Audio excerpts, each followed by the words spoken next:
आस्था times, समाजसेवेची आस्था असणारं एकमेव व्यासपीठ. समारंभ या ठिकाणी आपण घेत आहोत आणि खऱ्या अर्थाने सुरुवातीला प्रास्ताविकामध्ये श्री चव्हाण साहेबांनी सांगितलं की रामराजांना आम्हाला काही करून नायकोंबाडीला आणायचं होतं म्हणून आम्ही हा कार्यक्रम केला.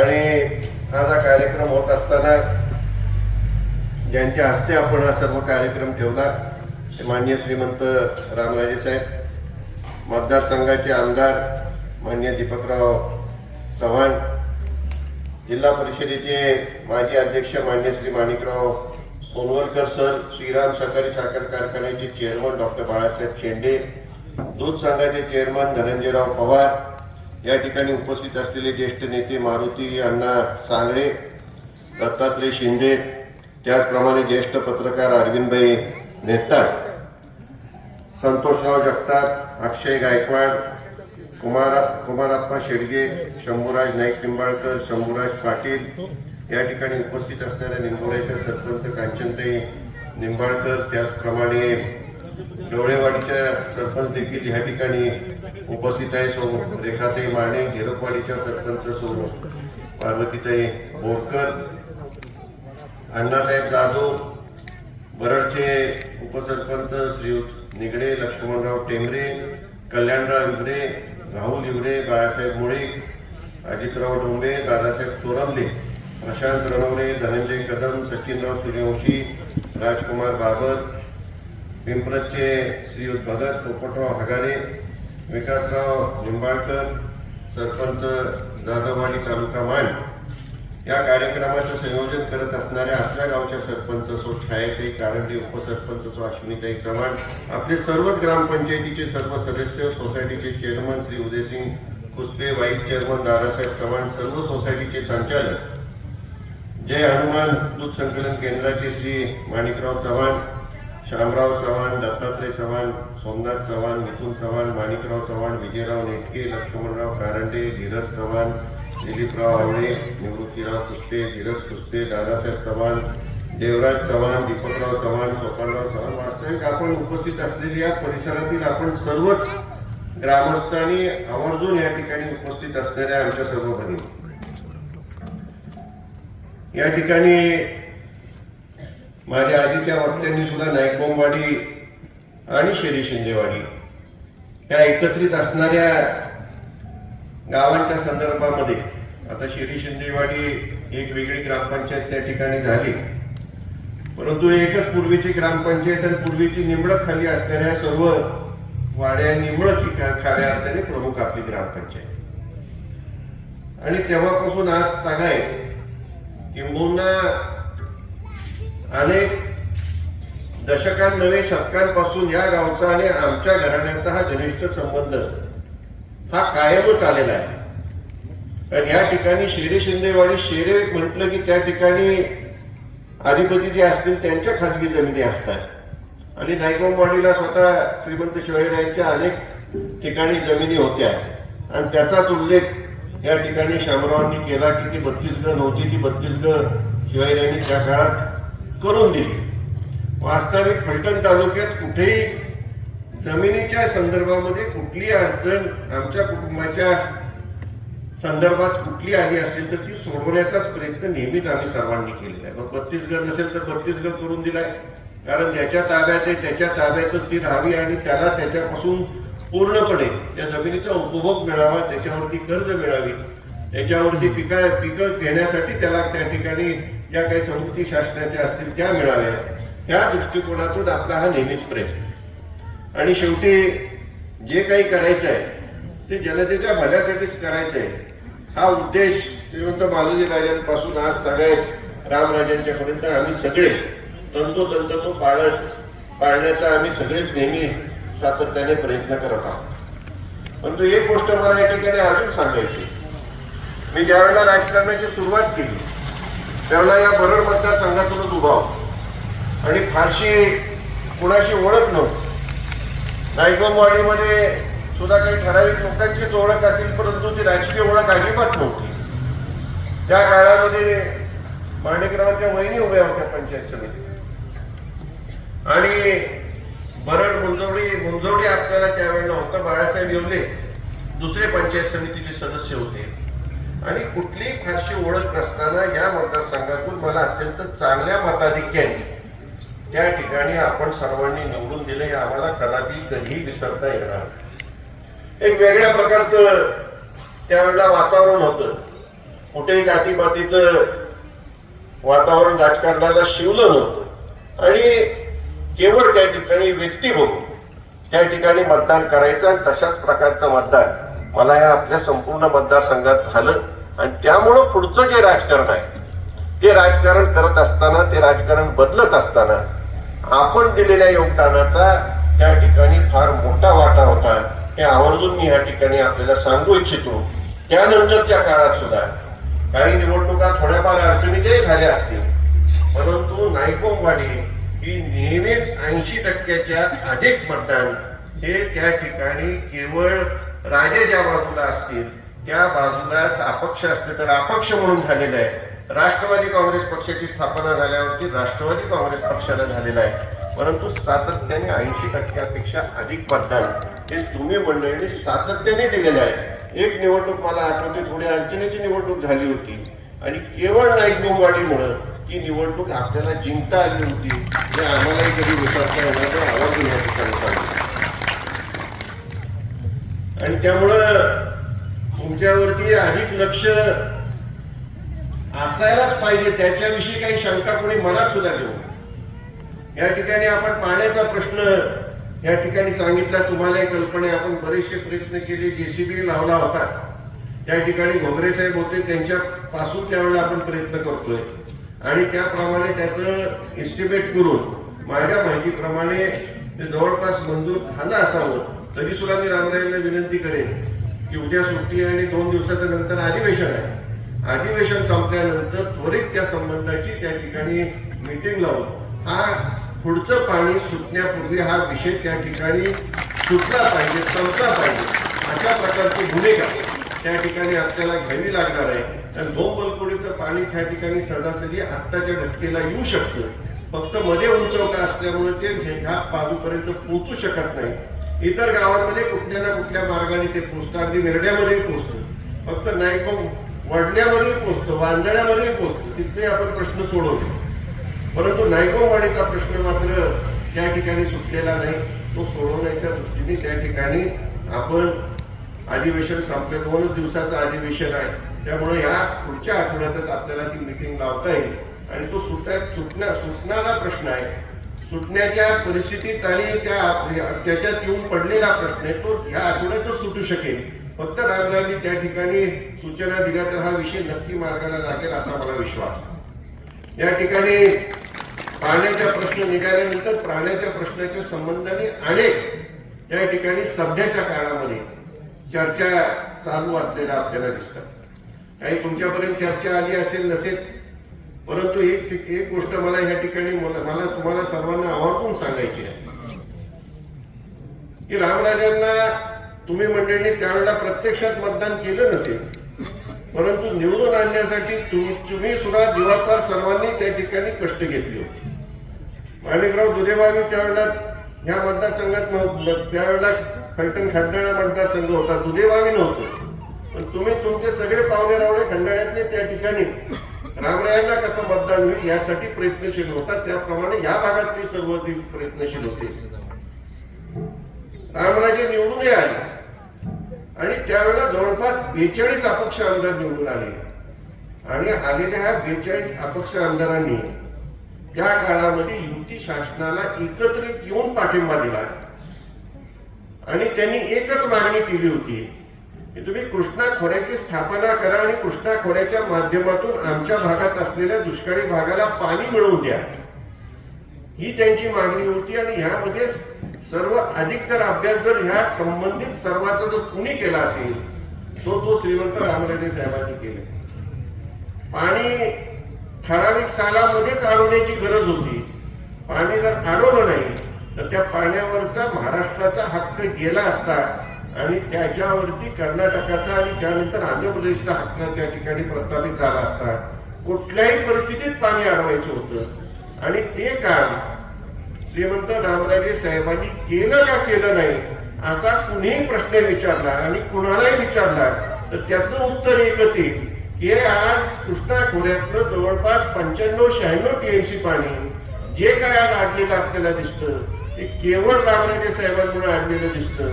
आणि आता ह्या ठिकाणी कुणी म्हणणार असेल की आम्ही पाणी अडवलं आणि आता आम्ही पाणी आणतोय तर ते केवळ आयत्या पिठावरच्या रेगोट्या याच्या पलीकडे काही नाही. अहो मुळात तुमचं 95-96 टीएमसी पाणी अडवण्याचे महत्वपूर्ण कार्य करायचं होतं. कृष्णा खोऱ्याला पैसे नव्हते, कृष्णा खोऱ्याचे बॉन्ड्स काढले. मला अजूनही त्या मुंगळ्यांचं नाव आठवतं. म्हणजे रामरायांची चर्चा चालू असायची धनंजय मुंगळे बहुतेक त्यांचं नाव आहे. त्यानंतर ते तुमचं कॅलेंडर काढायचे त्यांनी सुद्धा त्याकरता प्रयत्न केले. साळगावकरांनी सुद्धा त्या ठिकाणी प्रयत्न केले आणि कृष्णा खोऱ्याला पैसे उभा राहिले ह्या बॉन्डच्या माध्यमातून राहिले. शासनाने काही दिले आणि त्यावेळेला हे पाणी आणण्यामध्ये यश मिळालं.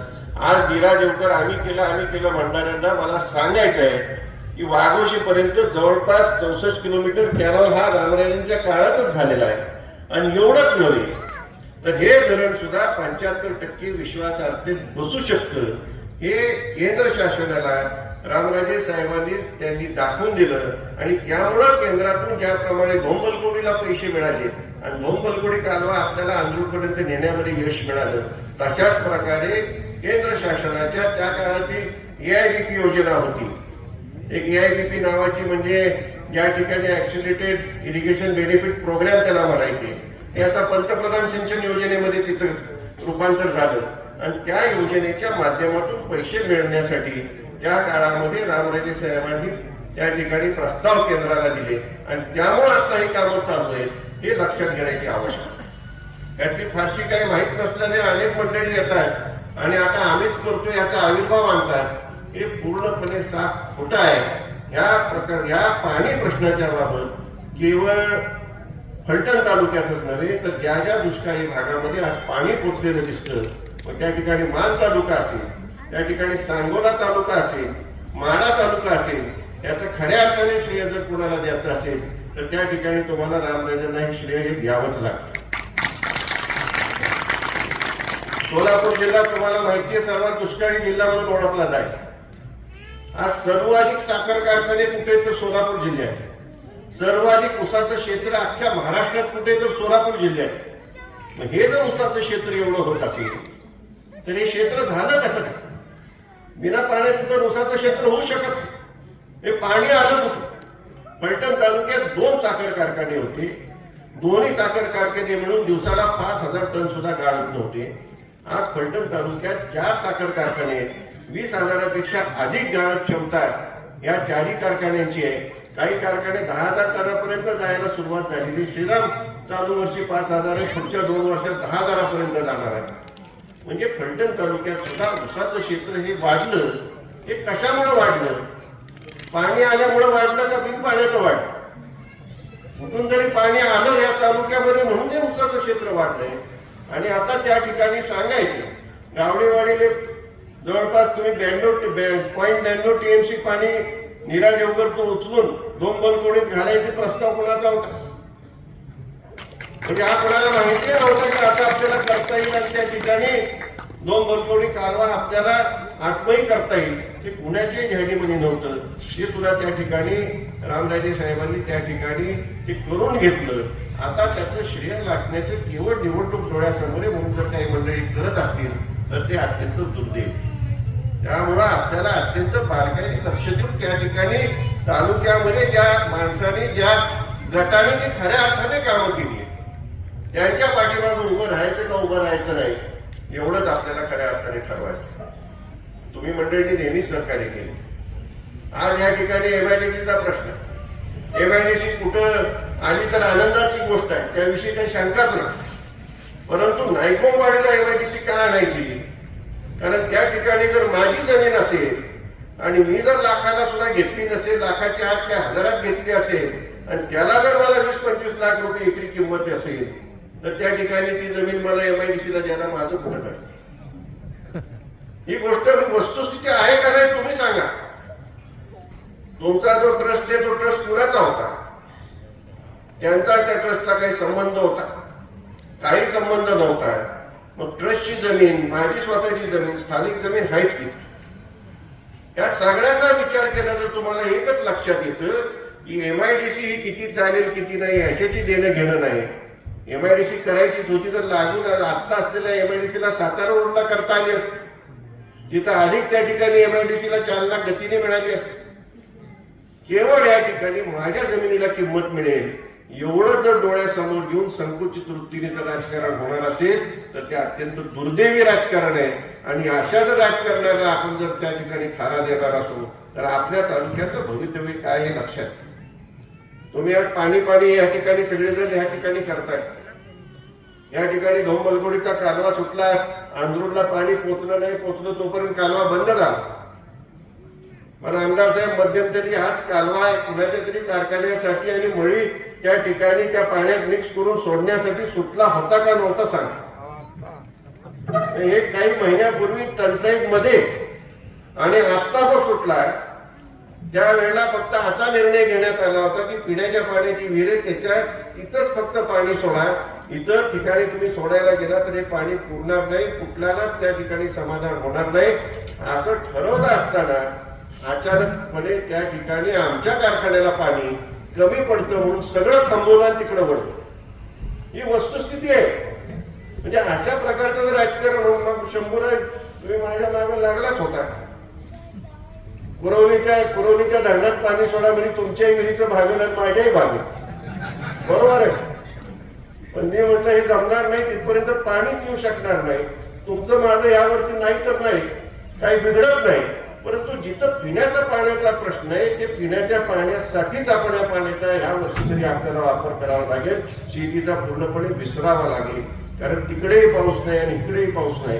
इकडं पाऊस नाहीच आहे पण तिकडं सुद्धा पाऊस हा या वर्षी कमी झाल्यामुळे ही परिस्थिती निर्माण झाली आहे. आणि अशा परिस्थितीत तुम्ही कुठं तरी जाऊन कारखान्याचा आपला विचार करत असाल आणि लोकांना पिण्याच्या पाण्यापासून जर वंचित ठेवणारा जर त्या ठिकाणी जर खासदार असेल तर त्या आपल्या तालुक्याचं नाही, ह्या संपूर्ण मतदारसंघाचं दुर्दैव. आणि किती पाण्याच्या प्रश्नासंबंधी कळकळ असणारी व्यक्ती आहे लक्षात. एवढी कळकळ आहे विकासासाठी, एवढी कळकळ आहे की जमीन जात असती तर माझी जावी आणि मला पैसे मिळावेत, एवढी कळकळ. अरे कुठंतरी लक्षात घ्यायला पाहिजे, नाहीतर हा तालुका कुठच्या कुठं जातो. आणि विरोध केला तर काय होतं काहींनी अनुभवलं. आज आम्ही गेल्या 30 वर्षापासून राजकारण, काही त्या ठिकाणी विरोधक होते नव्हते अशातला काय भाग नाही, विरोधक होतेच. कुठल्या विरोधकाला कशासाठी कधी त्रास दिला एवढं सांगतो. रेशनिंग दुकानदार आमची विरोधक होते की नव्हते असं काय नाही आहे का. पण कोणाला त्रास दिला, तू तुझ्या पद्धतीने विरोध कर, रितसर विरोध कर, तुझा तू आमच्या पद्धतीने काम करणार आणि माणूस जवळ करणार, तो प्रेमाने आणि विश्वासाने जवळ करणार. त्याच्यावरती दडपण ठेवून त्याला जवळ करण्याचा कधीही प्रयत्न केला नाही आणि पुढच्या काळातही कधी करणार. एक नवीन तंत्रज्ञान आपल्या तालुक्यात आता सुरू झालंय. येत नसेल तर त्याला कुठंतरी अडकवा द्या. आणि ही जर तालुक्याला सवय लागली तर हा गेल्या 30 वर्षांपासून रामराजे साहेबांनी तुमच्या सर्वांच्या सहकार्याच्या माध्यमातून एक तालुका योग्य पद्धतीने बांधून काढला आहे. तो जर विस्कटायचं काम जर कोणी करणार असेल मग राजकारण कुठे गेलं बाजूला ते त्याचे फार काळजीने हा तालुका अबाधित ठेवायचं काम तुम्हाला आम्हाला सगळ्यांना मिळून हे करावंच लागणार आहे. त्याशिवाय दुसरा पर्याय नाही, एवढंच लक्षात ठेवण्याची आवश्यकता. शहरामध्ये सुद्धा तीच परिस्थिती अनुभवली जाते. डॉक्टर साहेब वेटणीमध्ये तुम्ही काही वेगळं अनुभवताय. मीटिंग मध्ये शिवायशाप चालले हे असं पूर्वी कधी घडत होतं का. विरोधक नव्हते असेल भाग नाही. तुमच्याकडे काही नेहमीच वेटणीची ग्रामपंचायत होती असंही नाही. पण अशा गोष्टी घडत नव्हत्या. त्या ठिकाणी विरोधक होते. विरोधक त्या ठिकाणी निवडणूक संपल्यावर एकत्र येऊ सुद्धा शकत होते. आज एकत्र येऊ सुद्धा शकत नाही. आणि एवढंच नव्हे तर माणसाला अडचणीत आणून जवळ करण्याचा जो प्रयत्न चाललाय, माणसाला अडचणीत आणून त्याच्यावर दबाव ठेवून राजकारण करण्याचा जो प्रयत्न चाललाय तो आपल्याला हळून पाडला पाहिजे. अन्यथा ह्या तालुक्याला या चांगले दिवस गेल्या मोठ्या प्रयत्नांनी आणि सर्वांच्या तुमच्या आमच्या कष्टातून जे दाखवलेले ते पुन्हा अडचणीत तालुका यायला वेळ लागणार. पाण्याच्या दृष्टीने तालुका पुढे गेला, शेतीच्या दृष्टीने तालुका पुढे गेला, उद्योग या ठिकाणी आले. प्रवीण सारखा संपूर्ण देशामध्ये सर्वात मोठा कमिन्सचा उद्योग हा फलटणला आलेला. कमिन्सने ज्यावेळेला ठरवलं की आपल्याला मेगा प्रोजेक्ट करायचा आहे त्यावेळेला त्यांनी फलटणची निवड केली. फलटणची निवड करत असताना त्या ठिकाणी रामराजे साहेब असतील, आदरणीय पवार साहेब असतील, यांची कुठेतरी मदत झाली, त्यामुळे ती फलटणची निवड केली. आणि त्यामुळे एवढा मोठा शाश्वत उद्योग आज हा फलटणला आल्यामुळं फलटणच्या औद्योगिक क्रांतीमध्ये सुद्धा त्या ठिकाणी एक वेगळ्या प्रकारचं वातावरण त्या ठिकाणी निर्माण झालेलं आपल्याला पाहायला मिळतं. शिक्षण संस्था आपण अनेक निर्माण करतोय. हे सगळं कशासाठी करतोय? या आपल्या भागातला तरुण हा केवळ शेतीमध्ये न राहता इतर क्षेत्रात सुद्धा तो पुढे गेला पाहिजे, विविध क्षेत्रात पुढे गेला पाहिजे आणि त्याकरता त्याला चांगला शिक्षित करण्याच्या दृष्टिकोनातून या ठिकाणी विविध शिक्षण संस्था सुद्धा निर्माण झाल्या पाहिजेत आणि फलटण तालुक्यातला आपला तरुण कुठेही मागे राहता कामा नये या दृष्टिकोनातूनच आपण हे सर्व काम करत असताना, या तालुक्याचा सर्वांगीण विकास डोळ्यासमोर ठेवून काम करत असताना एक वेगळ्या प्रकारचं राजकारण जर या ठिकाणी येऊन पाहत असेल तर ती आपल्याला थांबवायचंय आणि ती जबाबदारी आपण सर्वांनी एकत्रितपणे घ्या. गावामध्ये मतभेद असतात, परंतु हे मतभेद अशा काळी बाजूला ठेवून तुम्ही अनेकदा आमच्यासाठी मतभेद बाजूला ठेवून एकत्रित आलेला आणि माझी तीच विनंती आहे की आपलं अत्यंत चांगलं गाव सर्व मतभेद बाजूला ठेवून एकत्रित येऊन अशा प्रकारच्या प्रवृत्तीला त्याच ठिकाणी ठेचून काढण्याचं काम आपल्याला सर्वांना करावं लागणार आहे आणि ते राजकारणाच्या मतदानाच्या माध्यमातून करावं लागणार आहे आणि त्याकरता एकत्रित येऊन आपण मोठ्या ताकदीने पुढे जाण्याची गरज आहे आणि त्याकरताच आपल्या सर्वांच्या सहकार्याची अपेक्षा या ठिकाणी व्यक्त करतो. फार अधिक वेळ न घेता आपण अत्यंत चांगला कार्यक्रम या ठिकाणी ठेवला. विकासाच्या कामाच्या तुम्ही जे काही कामं सांगाल त्याच्यामध्ये आम्ही कुठेही कमी पडणार नाही एवढेच आपल्याला या ठिकाणी हमी देतो. आपल्या सर्वांचे मनापासून आभार मानतो आणि थांबतो.